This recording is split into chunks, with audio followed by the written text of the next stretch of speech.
Hello guys, જય માતાજી. સવારમાં નાહી ધોઈને ટિકિટ થઈ ગયા મંડ્યો હાલવા. આપણો ભાઈબંધ આવવાનો નહોતો એટલે આપણે હાલીને જવા નહોતું તો મંડ્યા કોલેજ બાજુ આપણે દોડવા. ત્યાં રસ્તામાં આપણે મળી ગયા બે કૂતરાને. એક કૂતરા વિશે મોરો થઈ ગયો. એ ભાઈ કોલેજ પછી ભાઈ લેક્ચર તો છે જ નહીં. મેં તો તેમ કેમ આવ્યો કે અમે તો રિયાળ જો એવા સમજ રહ્યો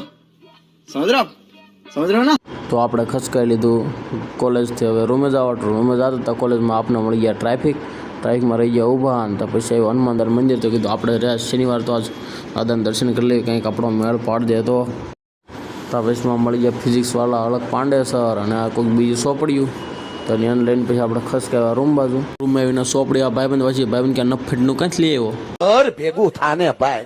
આપણે તો શનિવાર તો આપણે રૂમમાં આવીને આપણે કરી લીધું ફરાળ કરીને આપણે તો સુઈ ગયા. અને 3:30-4 વાગ્યા તો જાગ્યા હતા. તો આપણે પછી હોઈ ગયો કુંભકરણનું હેઠું પાણી પીને 6 વાગ્યા તો જાગ્યો જ નહીં. પછી આપણે બે ગયા ભણવા. કીધું ભણવા ને એક્ઝામ આવે પીને કાંઈ નહીં થાય તો પછી ઘૂઘરો થઈ જઈએ. ભાઈ બંને કાંઈ પડી જ નહીં. મળ્યો ફ્રી ફાયર રમવા. મેં તને આવડે લાવ્યો રમાડું. પછી મેં જોઈ લે પટશે હેડશોટ લાગે ને તો જ બકે તો જા, બાકી બાવળિયામાં ગાવો. હાંજ પડી ગઈ તો નસવાડી ગઈ. શાક નહોતું અને તો દાળ ને ચોખા ખાઈ લીધા. અને પછી કીધું હાલો ધાબા ઉપર આંટો માર્યો આપણે. ધાબા ઉપર આંટો મારીને પછી સુઈ ગયા. Thank you, Tata, bye bye.